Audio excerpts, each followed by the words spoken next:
Dr.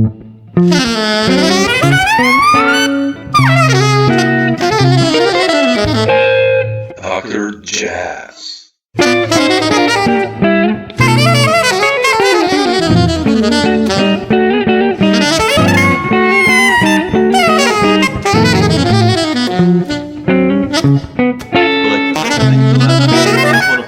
Your first gigs with Pat Metheny in 2016 and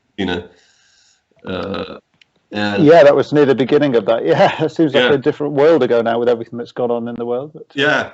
So things like that. But I want to start, Gwilym, with this last album that I listened to, Quartet Quintet. Oh yes, yeah. Which is kind of a collaboration with the percussion ensemble LSO, and it's quite interesting. Like the sound, usually like when you listen. Of course, you're a classical musician, classically trained, I'll put it like that. But like this last one is like really, really sound-wise interesting. And I wanted to ask you, how did you guys decide to do that? And especially, how did you decide for the repertoire? Good question. Yeah, I mean, it's been an absolute privilege for me to sort of remain involved with the classical side, because that was a big part of my life. I started off playing the piano and getting into the world of classical music, and mainly as a piano player, also as a French horn player. That was my first instrument, and as well as composing too, and ended up sort of getting, in early 20s, getting more into the world of jazz. Well, starting in my late teens, but came out of college being a jazz musician, inverted commas, whatever that means. But and at that point, there's so much to learn, so many new things to find out, which of course there's always so much to learn. Yeah. But I think that it was still very new to me then at that point. Whereas over the years since then, certainly by the time I got to my 30s, I definitely sort of realised that there's something very much that feels home for me about classical music. The structure of it, the aesthetic of it. The sort of the concept for me of just going into a room and listening to an orchestra play. Nothing could be more moving than that. Hearing 70, 80 people on the stage playing music together. So a lot of the things, I guess, that I do these days definitely have an element of that side of it. Certainly in terms of the composition being I love that. Composed. And I think I'm sure you find it the same for all of us and any musicians who are watching this. I guess as you get older, you have to find the thing which is musically home for you to be involved with, because it's sort of unsustainable to do anything else. I mean, you can do other things, of course, for the money. Yeah, so we'll have to do that. But when it comes to doing your own thing, which you're really passionate and care about, you've got to find the thing that is really true to yourself. And for me, I like the idea of sometimes when I'm starting to compose, of thinking of like imagining in my head, just with my eyes shut, the room with my favorite musicians or the musicians I'm writing for, playing it, and actually trying to listen to what I'm imagining, and then use that as a starting point, because then it gives you the idea of it is what you would like to hear yourself, is what's being played. And obviously you don't want to get into some kind of weird loop of just your own thing, and of course it's extremely important to listen to as many different things as possible. But that thing for me of just actually liking the music that you've written is sort of quite important somehow.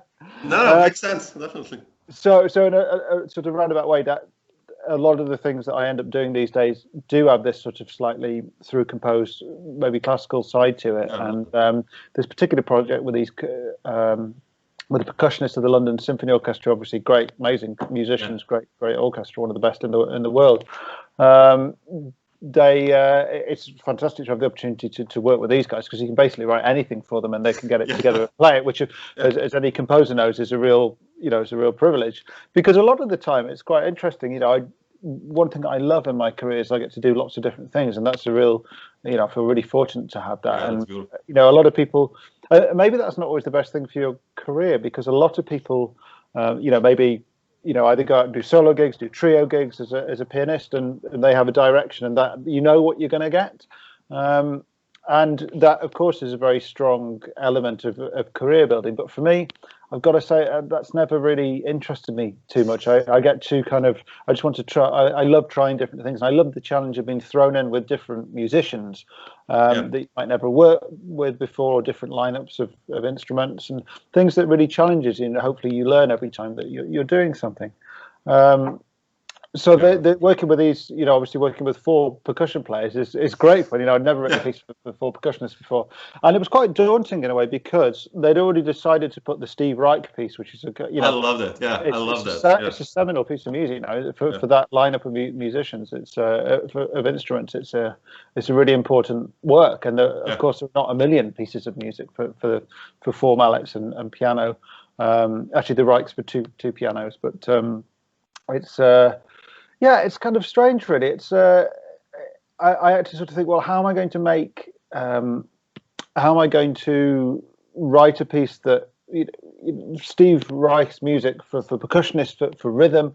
It's very difficult to beat that. I mean, to think of a jazz analogy. I mean, I'm a huge Jarrett fan. He was the first musician that I got into in jazz, and the way that he has played the piano in his career as a pianist, I mean, regardless of the content, but as a pianist, it's very difficult to kind of to go anywhere past that, because it's like playing a solo concert and listening to Köln concert, let's say, and then you have to play a solo. It's like, I know what you mean. Yeah. Exactly. So that's a little bit how I felt with the Reich. So I was thinking, well, I've got to find a way into making a piece of music that complements the Reich.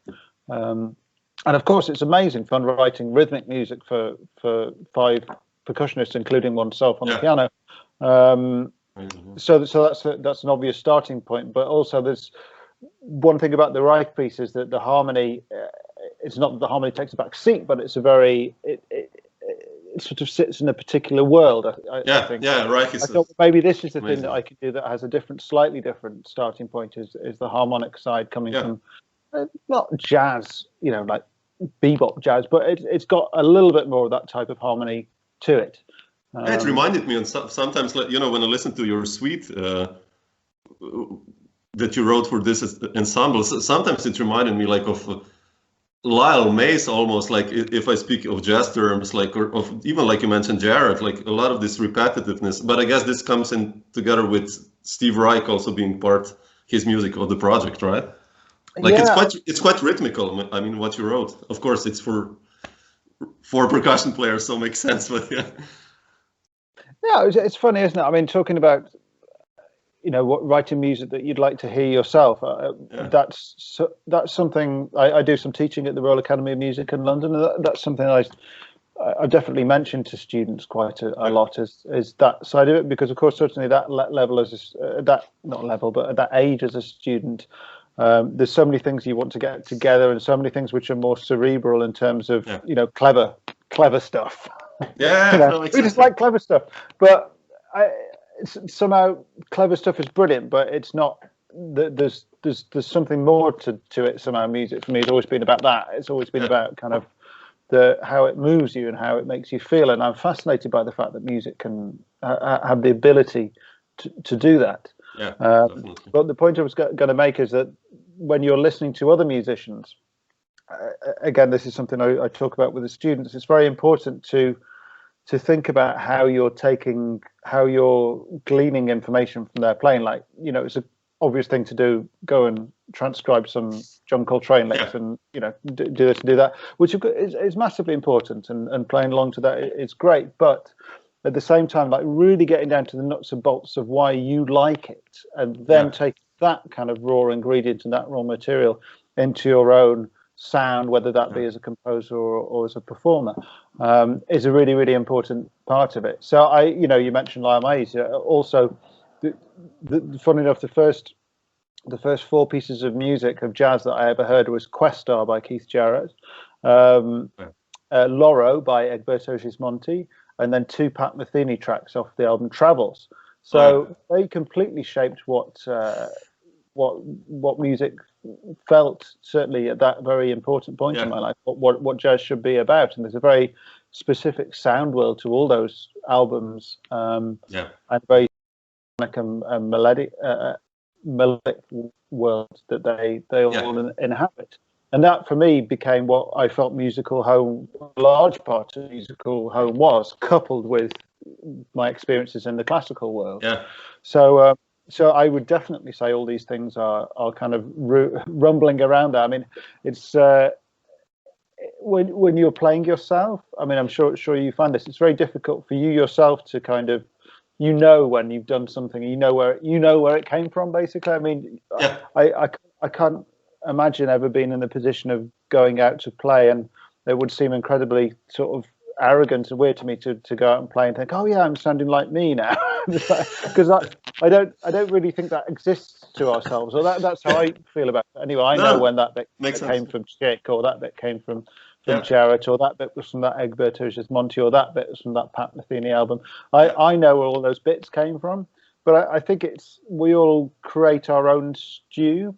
That's what I wanted to, like a soup we make, right? You just cut the ingredients and exactly. And I think there are just so many different ingredients to each person's soup that soup will always be it will always be slightly different to the next person's, because nobody ever has the same quite selection of influences. But that's definitely, I think maybe I went through a phase a little bit younger. I got frustrated by thinking that, I sound too much like this and sound too much like that. But I don't really worry about that as much now, because obviously there's more important things in life to worry about. Yeah, definitely. But also, again, those things you've chosen to make as part of your sound because you love them, and they mean something to you, and you can't really deviate from that, because that would sort of be counterintuitive, I think. Yeah, makes sense, definitely. But I wanted to ask you, like, one thing you mentioned composition and through composed, and I love that about your music. And also, when I write music, sometimes I add so much through composed stuff that it's like, you're still in the 4th minute of the song and it's still through composed, and it's still, let's say, jazz or whatever. But how important is, I think it must be really important when I listen to your music composition I mean, do you worry that pieces are like too much through composed, or where's the space for improvisation? And like, how do you approach this 2 angles? I wouldn't say I ever worry about it. Whether, I mean, I was just about to say whether it's too much for some people, then I suppose I can't even worry about that, because I guess that's the beauty of music. If you like it, if you don't, you don't. And all you can do is go back to this thing of it being the thing that you felt was right. And of course that changes over time as well. But I don't know. Maybe it's a personal attention span thing. I mean, there's something for me that there's an element to the repetitive nature potentially of that kind of cyclical form that we have in jazz. If it's like 16 bars gone round or something, that doesn't quite interest me as much as being taken on a journey. And I, as a total disclaimer to sort of thinking about this, I absolutely love things that do that as well. A tune that's 8 bars long is fantastic, and of course that becomes very much about the improvisation. And for sure, you could say that there's in some places, if you're a purist jazz fan, then maybe you would like to have just more improvisation. That's what it's about, and less composition. But you got to do what you've got to do, really. But for me, I'm interested again about the emotional side and how you evoke the emotions in the people who are listening to you. Yeah. And for me, it's interesting if you've played a 15-minute piece of music, the arc of that emotion and sorry to interrupt myself, tension and release. So tension and release, I think it's the most important element to the success of any music. So you can get tension and release in rhythm, tension and release in harmony, tension and release in melody, and tension and release in performance. And the tension and release you get of a 15-minute piece of music is very different from what you can achieve from a 3 or 4 minute piece of music. For me, it's a much greater thing, and the arc of the shape of a composition.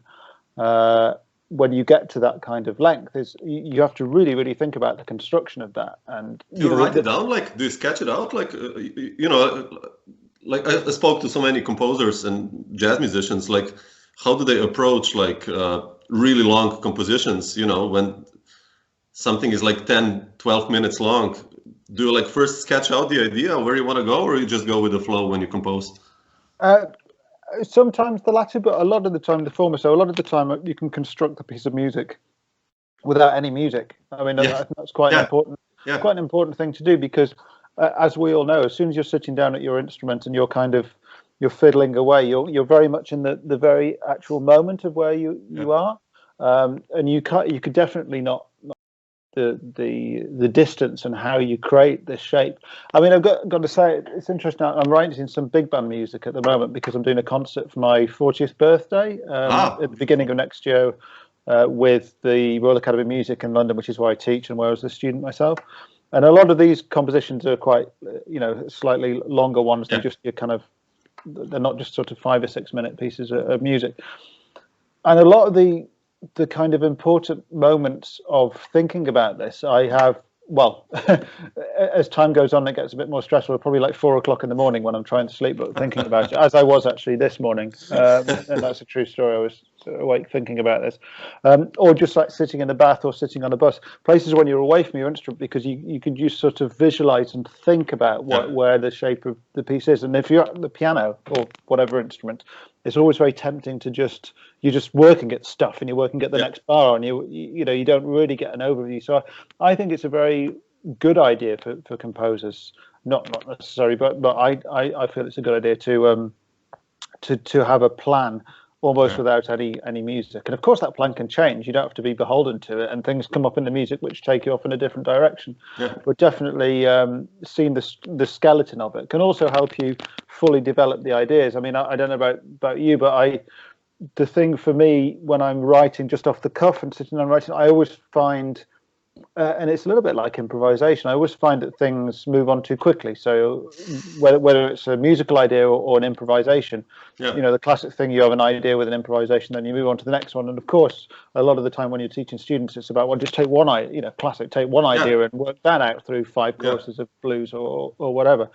But also with composition, it's easy to have this idea and then you go on to the next bit. So a lot of the time, after I've had a kind of brainstorm of musical ideas, I'll then go back to it and start kind of like stretching it out. So maybe these 8 bars that I had here were actually the second version of 16 bars, which then moves on to the next. Those kind of, it's difficult to kind of explain it in specific terms. No, it makes sense. The general concept.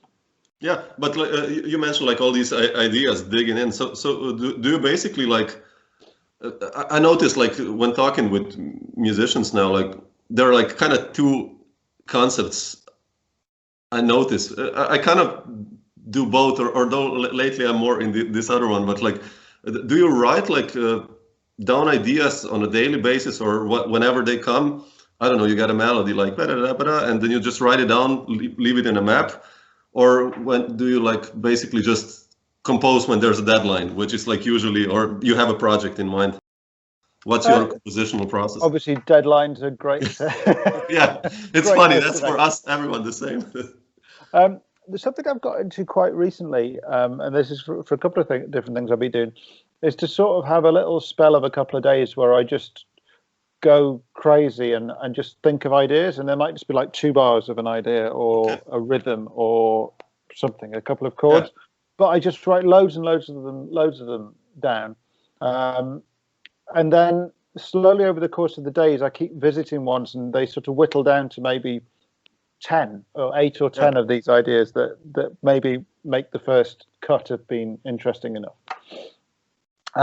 and then over the next couple of days, just slowly working away, but not for a massive amount of time. I think one thing, and of course we all learn about ourselves and our best way of working, but one thing I find that it's very easy if you're working on just one piece of music like all day, you'll get stuck down a hole, you get stuck in a cul-de-sac, and you find an area where you can't recover from. Possibly, or you just get to this point, you can't get any further than. Because you're just sitting there, like drinking more coffee, getting more frustrated, like looking at the clock ticking. But actually, what I do is work on about 7 or 8 different pieces at the same time. So I'll do a little bit on one, and then when I feel like the initial burst of creative energy has gone, I move on to the next one, and then maybe only get 5 minutes of that, but something. And just coming back to things fresh it makes a massive difference, actually. For me, this is a really interesting thing to talk about, because it's what I've been thinking about a lot at the moment. Because of course, as we get older, I'm going to be 40 next year. Like working as efficiently as possible, and that's not a very kind of fun, sexy word, efficiently, but that's life, isn't it? You know, we only have a certain amount of time to do the things that we want to do, generally, apart from when you're locked down. But apart from that, in normal life, you know, you're cramming these periods of creativity into kind of finite walls, basically. So I've been thinking a lot about how to get the most out of that time to achieve what I need to achieve. So that's one thing, to be working on a couple of different pieces at the same time, because you always... That's a good idea, actually. And also, actually, that's a good way of building up a set of music, because if I've been working on one piece, then immediately I have a spark of a split second of thinking, oh, that's what would I like to hear next? It'd be this kind of thing, bang. Yeah. And it might just be 2 bars of something, but instead of trying to then think about that for 3 hours, it's like, well, that could be that kind of thing. Yeah. So what would I like to hear after that kind of piece? And then you're moving on to the next thing. Yeah.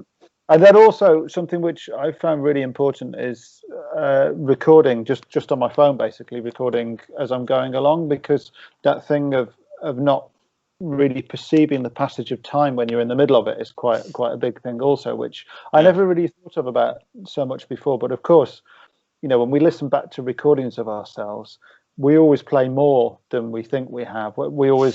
It's always going faster than we think we have, which is another kind of crazy thing. I don't know whether that's to do with a heartbeat or what it is, but that's my experience. Anyway, I don't know how you found that, but and in terms of composition, again, things always move on faster than you think they do. Yeah. There's very few times I've ever had in the process of composing something, I think, oh shit, this should have moved forward quicker. It's always we need to explore this idea first before moving on to the next thing. Yeah. And so what I deliberately do with this sort of, I've got these 7 or 8 pieces on a go, I'll then leave one or leave a couple of them for a couple of days till I've completely forgotten about them, which is, with writing music, it's hard because they're just kind of going around your head the whole time. But if you can kind of successfully forget about the piece of music and then listen to it like a third party, like you've never heard it before, that is really, really revealing. Refreshing, you feel about how, and immediately things stick out that are wrong about it, and things that you'd like to do differently. So all these kind of elements are very important in the compositional approach, I think, and maybe they're just important for me, but as I say, we all have to kind of develop our own way of getting through it. No, I agree, exactly. I mean, I'm asking this because, when you write music, sometimes you get stuck in, like you said, and it's just, it's good to hear different perspectives, how all you guys solve these problems, which are basically not problems, but in a way they are once you're in that zone. So that's quite cool. But do you write, like, I've noticed, like, you've played with so many musicians, and also on your albums, I really love that you kind of maintain this long working relationships. Like Martin France, like, he's for me one of the best drummers in the world, most underrated drummers, really. I love his playing. I've heard him like with Julian Arguelles and all these amazing guys, and John Parricelli, another like the most underrated player I think there is, guitarist, seriously. I mean, I spoke with Lars Danielsson, the bassist, the other day, and about John also. But what I wanted to ask you is, like, when you compose music, let's say for these guys in the band, do you know that you're actually composing also for them, like in this Duke Ellingtonian fashion, or do you just basically focus on the music? No, I mean, I'm sure as most composers would say, it's an absolute luxury to know who you're writing for, because that makes a huge, you know exactly, especially as you say with these long working relationships, you work with people for a long time, I mean, not that anyone like Martin or someone like that has any kind of weakness, but the things that they're really, really fantastic at. Yeah. And funny enough, I've already sort of started at the beginning of this, the lockdown in March or whenever it was. I was actually in the middle of a tour in South America, and then it kind of all got cancelled in the middle of it. So then I had to kind of fly back to England, but then I had to kind of just isolate for a week to kind of make sure that I wasn't giving anything to my family or my wife. So I just had this week, and I did one of these sort of brainstorming weeks of working on music, and that will be for the next album of music that I do.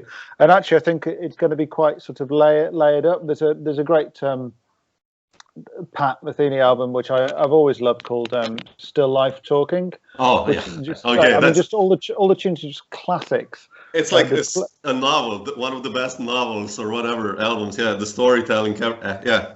And it's not an album where, you know, it's not the situation where there's lots of exploration that goes off in incredible kind of tangents, which of course Pat can do that, and that of course is a huge element of jazz, and maybe that kind of music and that kind of jazz, again, for some sort of more jazz purists, might be a little too refined somehow. But I've definitely got more into the concept of sound over these last few years. It's been great. I've got a nice piano here to record things at home, and that kind of getting more into the recording side of things definitely leads you on to thinking about sound more than just music, which is a sort of a relatively new element to me of trying to get some kind of, I would definitely wouldn't say mastery, but trying to get some handle on how to approach that. Oh, that makes sense. So this music that I was working on earlier on in the year is definitely sort of with the idea in mind that maybe it can be recorded separately and then sort of tracked up, and it's going to be quite a big sort of orchestral type sounding thing. But then having people like Martin to write for, you know, exactly the kind of things that he'd be great. And actually he recorded, I kind of demoed at one of these pieces, which again is like about 12-15 minutes, the thing that will be the first one on the album. And Martin's done a little bit of a demo of what he would do on it, and it just sounds amazing. So it's really kind of, it's exciting in a way. It's very different, of course, from just getting in a room and playing, which is very much about what the ethos of jazz is all about, and always will be all about. But I don't think sometimes there's something wrong with trying something a little bit different, you know, especially the time that we live in lends itself a little bit to that, in terms of us all being a little bit kind of isolated and possibly not able to get together as much. Yeah, no, I love that actually. I mean, like during this lockdown, I've done like 2 albums, like this long distance improv and also like composition, you know, by exchanging, you know, with a Danish guitarist, Hasse Poulsen. We did like a long distance. I recorded stuff, he recorded, I wrote out stuff, you know, it's like modern classical kind of meets jazz. So it can be done, I guess. It's again like this true composed aspect, which then kind of prevails. But I love that. I don't know. But, I'd like to hear that. That sounds great. Yeah, I will send you a link, definitely, please. Fantastic. To hear your opinion. But you have this piano behind there, and you mentioned it. And I wanted to ask you about the solo record you did, Near and Now, which came out basically, already last year then, yeah. And it's so beautiful what you did, because it's so, I don't know, intimate, if that's the word. And I also read you basically recorded it at home. Yeah, absolutely. And I wanted to ask you, what's the advantage of this approach? Did it help you? Because sometimes for me going into a studio, it's, you know, this constant pressure. I mean, you know, okay, shit, we're here already for a couple of hours. You're what you have to do. So how was the process for this solo album? Yeah, it's a sort of long one to answer in a way, because I've got to be honest, one of the things that remains hardest for me, and has been since I was small, was the kind of element of performance anxiety, which, you know, being a classical musician, of course, there's a lot of, I went to a very competitive classical music school, which I loved and was brilliant and gave me a really great kind of upbringing and the nuts and bolts of music. But at the same time, there was that kind of, that very much thing, you play 5 notes and that's a bad performance. And that always sort of stuck with me, unfortunately, in a way that is definitely a challenge to shake. And it doesn't really affect me so much when I'm playing with other people, because then you're up on stage with your mates and your colleagues and you've all got each other's back, you know. It's like and then it is, of course, about communal music making. But as soon as you're there on your own, you're walking out on stage and it's just you and a load of people watching, and that's really, I find that really tough. That's sort of, when you're sort of dealing with your own head, is by far the hardest thing you've got to do. I mean, playing the piano is easy, but like dealing with yourself is makes sense. is a lifelong thing to deal with. And you know, recording is like my least favorite thing in the entire world, to be honest. Oh, really? I mean, I kind of, well, it's just a feeling that something's going to be documented forever, especially also these days, with the time we live in, with the internet and everything gets put up there and then it's there forever. You just know that everything that kind of bugged you and everything that might change in the future, which of course you can't do anything about, but all those things just kind of nag away at me, basically. Which I wish they didn't. And there's a large part of me that knows that's ridiculous and I should just get on with it, but there is a part of me which gets stressed. And then of course that is the worst thing for being creative. So I mean, I honestly feel like that when most of the times I've recorded things, I've probably, I've never really anywhere near what I would have felt like I possibly could have achieved had we been just doing a gig, which I'm sure everyone says that, because it's maybe some people are more happily disposed to recording, but for me, I just always feel like, if I'm playing a solo in a group or something, then the solo, like if the first 4 bars have not been the greatest 4 bars that have ever been played, which of course they're not going to be, then my voice is going, oh, this is just going to be any good, and then immediately this kind of rubbish dialogue starts, which derails you, because then you're thinking about that and not about the playing. So there's been so many situations really that I sort of look back and be disappointed about that I didn't do better. And what's better mean? I mean, it's the classic thing about the right and the wrong mistakes, really. I mean, it's not a question of like fluffing a note or anything like that. It's about the intention. For me, in terms of playing, there's only 2 states, which is playing out of joy and playing out of fear. And when you're playing out of joy, I can forgive anything, because you're going for it and you're doing the best that you can. But when for me, when I'm playing out of fear, I'm not doing the best that I can, because I'm dealing with my own head and I'm just putting out content. Which is in, solo is just stuff. It's just stuff. How do you deal with that? How do you get rid of that? Let's say if this happens. Retire? Well, in certain situations, and a lot, of course, when you're playing with other musicians, you're playing. Again, I guess the worst part of this is when you're on your own, because you've got nothing else to work with. If you're playing with other musicians, then you can play off other people's ideas. And for me, that is the most fun thing when you're playing, when you're taking one of your solos with other musicians, is you get to play off their ideas, because that is greater than the sum of anything that you could have come up with that day. If I go and record an album tomorrow, then all the maximum that I can come up with is what I've got to at this point, which of course that's what it is. But I'm not going to surprise myself. I mean, sometimes you can surprise, something's vaguely surprising by accident, but it's all kind of stuff that has to have been there in your own head, if that makes any kind of sense. I'm not really explaining playing very well.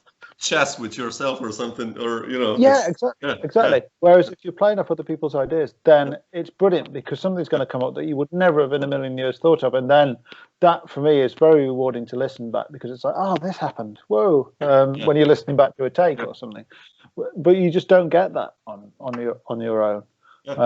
So that exactly the thing you were talking about, you go into a studio, you're looking at the watch, you maybe have a guy in the booth who's like, and it's a horrible feeling. So it had always been a kind of dream of mine to have the ability to be able to record at home, because at least I can just do things without people. It's some way of taking some of the pressure off myself. And it's definitely not a foolproof situation. And it was interesting doing that album, because I was a little bit slightly naive and ambitious, because the piano was actually only delivered about the day before, 2 days before I actually started to record the album, because I've been away on tour. And it's a really interesting piano. It's actually a really old piano. It's about 110 years old, but it's refurbished by a wonderful company in Hamburg called Clam Manufacture, who find old pianos, which they think have a fantastic soundboard and a body, and then they put completely new action inside it. So it's like having the action of a brand new, beautiful piano, but it's got this soul and a bit more of an old piano. But of course, with all pianos, and especially, that it's essentially, as I say, the workings of a new piano. So all pianos need to settle down and take a little bit of time, especially when they've just been carted up kind of 2 flights of stairs into a new building. And I'd never recorded myself before. I've been lots of involvements with albums where I've maybe done produced it or Yeah. edited it or different things, but actually just getting in there and doing everything by yourself. This was the first time. So there were a lot of kind of firsts and a lot of kind of things happening to deal with at the same time. And there was definitely one place where I recorded about, I think it was about 20 or 30 minutes of music. And I looked over to the laptop and realized I'd not pressed the button properly. Oh no. And I was just so annoyed because, Oh yeah, that's these moments when you're trying to do improvised music, that from take to take, something happens that's great and something happens that's not great, Yeah. and things. But when you lose something that, for me, I actually might have vaguely been happy with, which doesn't happen very often. yeah. It was a bit gutting, but it is great to have that ability to be able to do things from home, and it's already been massively useful since then to do other bits and bobs, and definitely in the future I'll be doing more things again like that. And we've all just got to find our own way of dealing with ourselves. We've all got our stuff to deal with, haven't we? And for me, like, trying to somehow play with joy when there's many things that can restrict that. Is the biggest challenge, basically. So being able to do this at home is I guess my route into trying. I mean, of course you can't do everything at home all the time, but there are certain times when it's nice to be able to do that. And also, of course, it's nice to be at home and spending time at home and not have to go and stay in a hotel for 3 days and then work in the studio and that kind of side of it. And all these things, as you get older, become important in life. I agree. Yeah. No, it's beautiful because it feels it's so, like, I don't know, the word for me, it's intimate, the music you wrote kind of and improvised. It's like has this nice vibe to it. I don't know if you wanted to achieve that. That's how it influenced me. But can I ask you something? You mentioned, Keith Jarrett and all these Egberto Gismonti and all these amazing musicians. But I've read you've studied with John Taylor as well. And, John was for me, even being a guitarist, but definitely one of the bigger influences of regarding music. Also, the records he did. And again, one of the most underrated players, I guess. I mean, in the musician circles, highly rated, but I think widely he should be more known. And how was it like studying with John, or how did that happen? It's funny, really, because I actually only ever had one long lesson with him. Oh, wow, okay. But I was very fortunate that we did a great number of duo concerts, piano duet concerts. Oh, really? Oh, wow. Yeah, which was an absolute thrill, because he was just one of the greatest, loveliest men, caring, giving men, and as anyone who's met him will attest to. And one of the greatest lessons I ever had, really, which I still haven't learned, unfortunately, but it was a great lesson. We decided that the format of these concerts would be basically we'd split the two halves into two halves, so there'd be 4 quarters, a solo quarter and a duo quarter for the first half. Oh, beautiful idea. Okay. And then the other person plays solo and duo for the second half. So the very first concert we did, we kind of tossed a coin and I won, and I already sort of still having, and this was kind of quite a while ago now, this would be a good at least 10, maybe more years ago, maybe more than 10 years ago. I wanted to do my solo bit first and get it out of the way. I didn't want to have to kind of follow John for the start. And I got through my kind of 25 minutes and played some pieces and was trying really hard to play in time and sound like I had good time and play with a good touch and do everything right, and sort of did stuff and it was okay. And then we played duo, which of course was fantastic and great fun to be kind of sitting opposite this wonderful man. And then like he went out to do his solo bit in the second half. And normally I would never go out and listen to that because it would stress me out too much. But because it was John, I was like, I don't want to miss the opportunity to hear him play. Yeah. So I just went and sat in the audience for the solo bit, and it was brilliant because it was just classic John. And for those of you who know John's playing, you'll know what I mean when it's things. It just flies out of him, the music. There's beats all over the place, weird notes and stuff. And that's not to do with a disservice, because that sounds like it's kind of slapdash, which wasn't the case at all. But he didn't really let any kind of boring mental things like the things I deal with inhibit the performance. It just sort of flowed out, and he played his wonderful, amazing compositions, and there was so much energy and vitality, and you could feel the music just pouring into instruments. And I was just sitting there thinking, oh God, of course, you know, why am I what am I doing? And unfortunately, I'm still struggling and trying to find personally a way of finding the best way of dealing and learning with that lesson. But that's sort of what I honestly aspired to. And so to get to spend that time with him was really special. Did you guys record some of the concerts, or are there recordings of that, or? I think there might be a radio recording of one of them. I have to check this out. Would be beautiful. I don't know where it exists somewhere. I mean, it's funny, those things when you're younger, you never really think about needing to save them, and of course, I guess these days it'd be a bit easier to find things, but then it was still like you got a CD of the music after the concert from the BBC or something, and then that, you know, you just have to look after that because they probably haven't kept a copy of it. So somewhere maybe I've got a CD of it, which will be great to find. But as I say, you kind of never know in those situations that way sooner than you'd expect, you don't get the chance to do it again, which of course is a very sad thing. Beautiful that you've done that. But I just want to ask you about some other group that you did, again with one of my favorite players. I love some of these, you know, underrated guitarist Mike Walker, and you know, he's really underrated. But you know, I've listened to his music, like again through Julian Arguelles, who I played with quite some, and he gave me one of his octet CDs, and Mike is playing on there, and I was just like, who's this guitarist? And I started to research him, and you know, then I found out your group, The Impossible Gentlemen, and I wanted to ask you, how did that collective kind of happen? And I mean, whose initiative was it? How did it start? Because it started with Steve Swallow in the beginning, right? Yeah. Well, I mean, Mike's been one of my closest friends really since we started playing together. We're both sort of northern from around Manchester area, and we were both actually working with Tim Garland, who's a great saxophonist, who of course has been a long-term friend and musical brother of mine and colleague, and we were playing in one of his bands, just not a sort of long-term working band, but one that kind of got together occasionally. And that was the first time that I'd met Mike, and we just kind of hit it off really. And then Mike kind of was originally sort of Mike thinking, oh, this might be a nice idea, because of course this kind of collaboration between guitar and piano can be tricky. Can be tricky, although to be honest with me, I've never really found that. I mean, I've been really fortunate to work with lots of really nice guitarists over the years who all are incredibly different, but I don't know, for me that's I've never found that to be a problem. And you know, I mean, what Mike had definitely we had a nice connection. And then Mike had also been working with Steve Swallow and Nussbaum.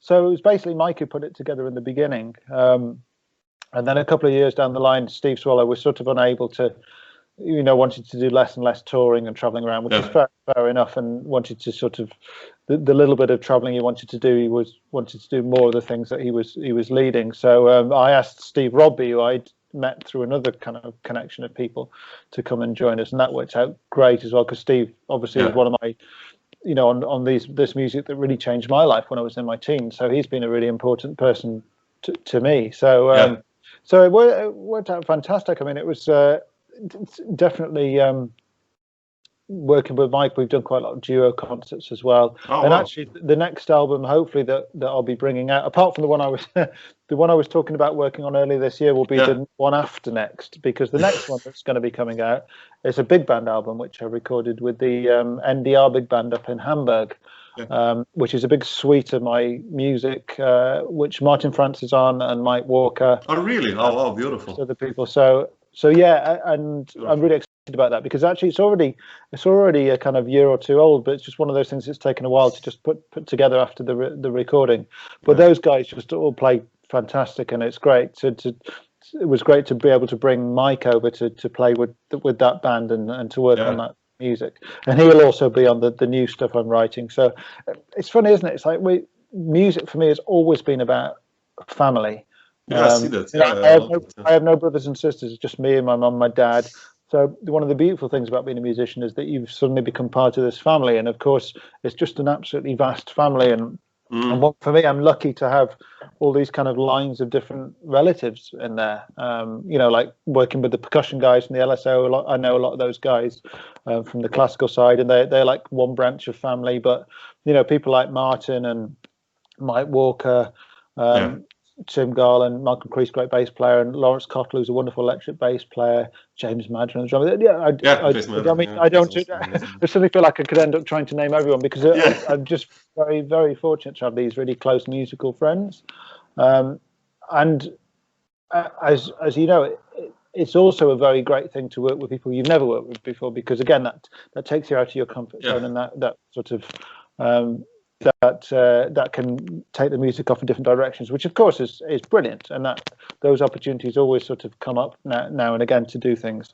But so to work with these people who you have a real affinity with, and you know, share a real love for, and again, as time goes, without repeating myself, as time goes on, you know, music, one of the important things for me has been music just becoming part of your life as opposed to your whole life. You know, I was studying, you know, from a very early age, and at a very, you know, in a competitive situation, then doing jazz, and then becoming a professional musician. And like, you feel like music is everything, which of course it has to be at that stage. But there comes a point where I think for your own sanity, it has to have a place in your life, and that's for the good of the music. Really, I don't think it's good for the music if that's everything, because there's no context for it. It just becomes something which you can get extremely stressed, because you just put your whole feeling of self-worth tied into whether you do a good concert or a bad concert. So my point being that the nice thing about music having just becoming more of a place that you the idea of being able to combine music with actually spending some time with those people that you love and that you like to spend time with actually becomes really, really important. So when we go over to work with the NDR guys in Hamburg, to have a week there with the guys in the band who are fantastic, but also with me, Martin and Mike, spending a bit of time together and seeing each other, it's a really beautiful thing. So I'm in a very fortunate situation that I don't have to choose between music or friends, because they're kind of the same. They're kind of the same thing. Which, you know, how lucky is that? It's a very, very special. That's a privilege. Very, very special thing. And I never want music to be any different, to be honest. I could never imagine. I mean, these amazing stories in all fields of music about musicians working together who hate each other and like having to take a different minibus to the gig because they couldn't even like share the same journey. So I could never imagine wanting to make music with people in that situation, because music for me is a process of giving, you know, love and giving joy. And if you're not feeling that with the people, then it becomes, I feel like it becomes very, very difficult. But again, that's just my feeling on it. No, I like that, because you know, you've established yourself like as a amazing composer and piano player in the last 10 years or 20, maybe even more now. Well, 15, let's say 20 or whatever. But like, you know, you could, like you said, you could play with basically anyone. I think you could call all the people. And I really like that you maintain this relationship with these musicians who are incredible players, of course. And I think contribute also so much to your music as well, because maybe just because of that also. So, yeah. But it's funny. I mean, there's I know a lot of situations where people have hired and, you know, big name guys to come and to come and play. They turn up and do a session and leave again. And again, for me, you know, whilst it's incredible to, you know, whenever you get the opportunity to play with wonderful people who've had a lineage to the, you know, the history of jazz, it's not quite the same as sort of getting to work on the music. Yeah, I agree. And people who have an interest in developing it, and you want, you know, if I just turn up to a session, I've hired somebody and just put a chart in front of them, they play, and that's great. But actually, it's great to be able to get together, or these days work over the internet and send things back and forward to go, oh, what's that sound like? What's that feel like? And actually create the music, because again, just the same as with playing, if you're composing, if you're taking into account other people's ideas within that, then that's going to make for a better result than if you were just sort of trapped in your own little box. Yeah, no, definitely makes sense. Yeah, but I like that. I have so many CDs also at home. Who you have like rhythm sections of Jack DeJohnette and Dave Holland. It's good, but it's something's lacking. If you know what I mean. I mean, they all play amazing, but Yeah. you know. But okay, Gwilym, I just want to ask you to not take too much of your time, but just about Hey, no, good, all good. thanks. Like just for two things. If anyone's still listening, there's anyone still watching? Yeah, hello. No, it's just I mentioned I saw it the first time live in with Pat Metheny in Udine in 2016, and you mentioned Pat Metheny, like how important he was. I think for everyone of our generation, kind of around 40 to 50. His albums, I think, were really important because I think we were at that age when you're really perceptive for that music, and his music is accessible. But I wanted to ask you, like, how did the story with Pat happen, and how was it like for you when the first time you stood on stage, actually in front of audience, playing actually the tunes, playing James or whatever, all these amazing tunes that you listened to with him in front of an audience, like. I mean, two questions now in a way, but yeah. Yeah, I mean, it was always a crazy moment. It must have been probably back in maybe 2013, 2014. I just got an email out of the blue from Pat. And really? as you can imagine, I just got up and I was like in my pajamas with a cup of tea. I was like, whoa! Oh, man, seriously. And he just said, I think he'd been doing an interview in England with somebody who I knew, and I think they'd passed on a copy of what was my first album, an album called Perception. I think Perception, to Pat. And Pat is incredible at sort of checking out things. He's a sort of Uber checker outer, so he checks out lots of albums and goes to lots of gigs in New York, and and he just sent me this email saying, "Oh, I've been checking out your stuff for some time, and keep up the good work, and hopefully, Yeah. So obviously, it took me about 8 days to write a 4-line response because I wanted every word to be perfect. But, I said, thanks very much, that's great. And then a couple of years later, so this would have probably been about 2014, I think, maybe. He was playing in London, and I can't remember now. I think he emailed to say, he emailed me to say, I'm playing at London. Would you like a couple of tickets for the show? Oh wow, that's sweet. Because he's really great like that, and he remembers where people are and that kind of side of things. So I was like, yeah, fantastic, of course. And then I thought, which is sort of a bit unlike me, but I thought, well, nothing ventured, nothing gained. Why not kind of? So I wrote back and said, do you think there's any chance we could just meet up and have a play? Oh wow. Never really expecting it to happen, and certainly having been involved with his touring for the last sort of 4 or 5 years, knowing how incredibly hardcore the tours are, I'm even more amazed that. But I was really fortunate. I think the next day he had a travel day, like basically a day off before the next concert, the day after that. So he actually kind of changed his own personal flight to split the rest of the group and the crew and everything to stay in London for an extra day, and I booked there used to be a lovely little venue called the Forge, which was a tiny concert hall for about 50 seats in London. It had a nice little Steinway, and so I booked this place out, and we just sort of met up.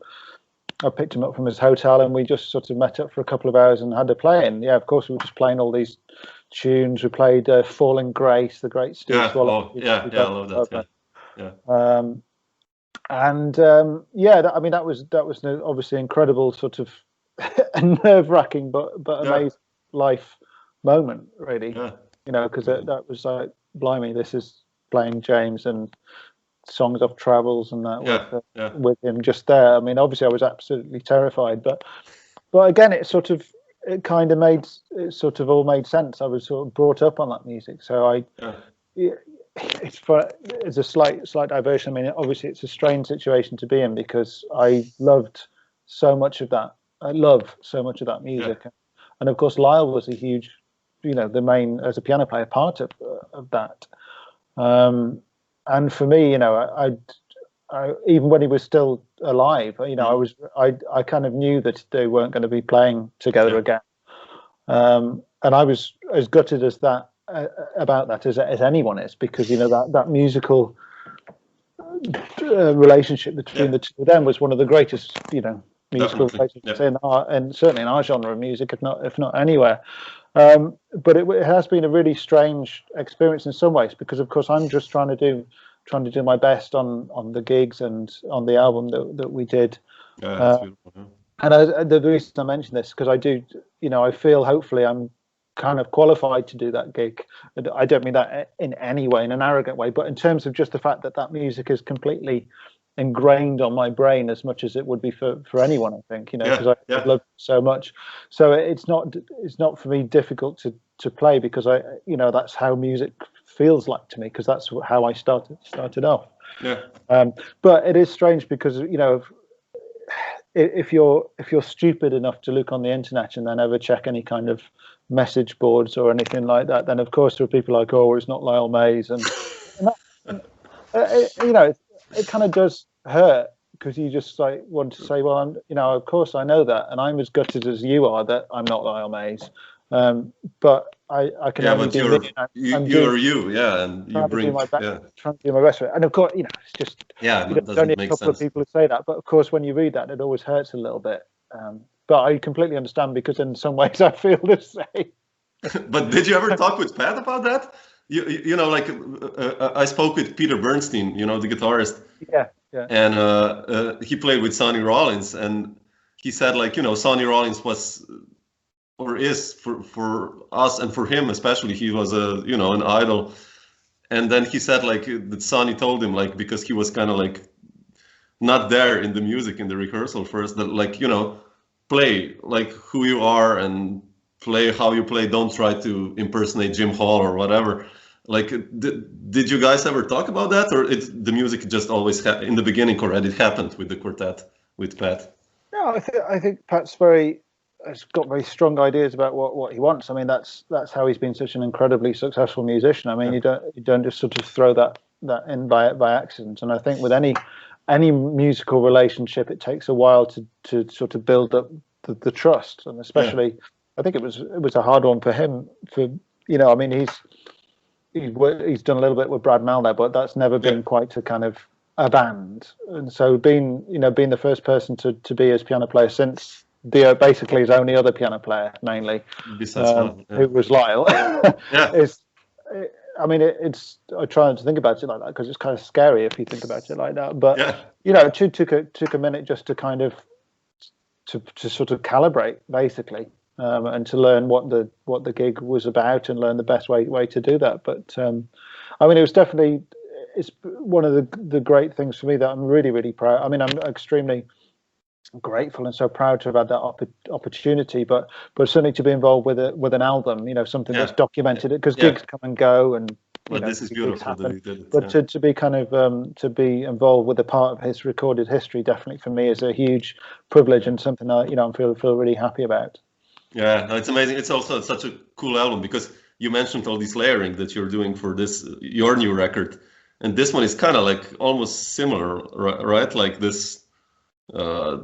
It has so many layers. I've read that were kind of recorded also afterwards and combined or somehow like that. And absolutely, yes. The process must have been amazing. Well, we went into the studio and recorded as a quartet in the first place, and then but there were things like I do an improvised introduction to one piece, and then that got transcribed and scored into a string orchestra thing. So that's my kind of improvisation that's scored for the strings, which is kind of cool. Because obviously that didn't happen at the time, so so those kind of things are really fun. Just one last question, Gwilym. Like you played also with Kenny Wheeler, right? And I wanted to ask you, you know, Kenny has been, I mean, he's for me one of the best composers in the history of jazz, besides being an incredible trumpet player. But I wanted to ask you, how was that like for you, and how did this happen, or when was that actually? I mean, I just read that you played with him, or. Yeah, I mean, I played with them quite a few times, just in small band groups. But I did one tour, and actually this sort of goes back to something I was saying earlier. But did one tour where we did a big band, and it was for his 75th birthday, so that would have been a good again, a good sort of over 10 years ago now. Oh, And we did a tour with Bryant. Lee Connitz came and did it. really? Oh, wow. Holland was on it, and Wow. Martin was doing it, which was great. Oh. Evan Parker, Norma, and people like that. And I, for a variety of circumstances, it wasn't possible for John to do it. And again, I would be the first person to miss John doing it, but I, got the call, which was amazing. And so we did that tour, and quite a lot of the concerts were recorded with a view to possibly turning it, because it was basically like the Sweet Time Suite, large and small ensembles, which is one of the greatest. Yeah, it's amazing. For me, big band albums ever. I definitely. absolutely adore that. But he basically wrote a whole new suite of music, which was like a new one of those, which was incredible. It was amazing, and like bloody hell, I'm just playing in the middle of this thing, which is great. With all these but nobody's heard it before. It's like new, and it's quite exciting to be in that situation of playing. It's great playing the hits of whoever you're playing with. If playing with Kenny, it's great to play Foxy Trot or Everyone's Song But My Own or Hey Oak, something like that. But actually playing things which that people will be the hits for future people is kind of, that's a really special feeling. But unfortunately, there was a problem with the files, so they recorded all this, but they got corrupted. So as it stands, and there've been repeated attempts to do this, we have not been able to find a way to rescue the information, which is really tragic, because obviously Kenny's no longer with us, but this music was fantastic, and some of the gigs were really great, and it's a very sad thing for that to have been lost because of a technical glitch. There was one recording that was made for radio, but it was the very first broadcast, and it wasn't recorded very well. At the very first concert, rather, it wasn't recorded very well, and obviously everyone was sort of finding their feet a little bit, so it wasn't really a great representation of it as it. The ones by the end of the tour, obviously everyone knew what the music was, and found the shape of it. So it's a massive drag, really, and so that's something that I'm really sad about, because personally, obviously, selfishly speaking, it would have been beautiful to have been documented as part of that, playing on something with Kenny.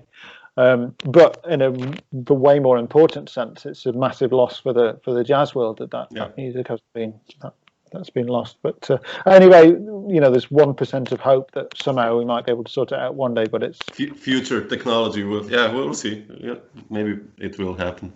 Yeah. Thanks so much, man. Thanks so much for sharing. It's my absolute pleasure. Lovely to talk to you. I hope it's vaguely and not too boring.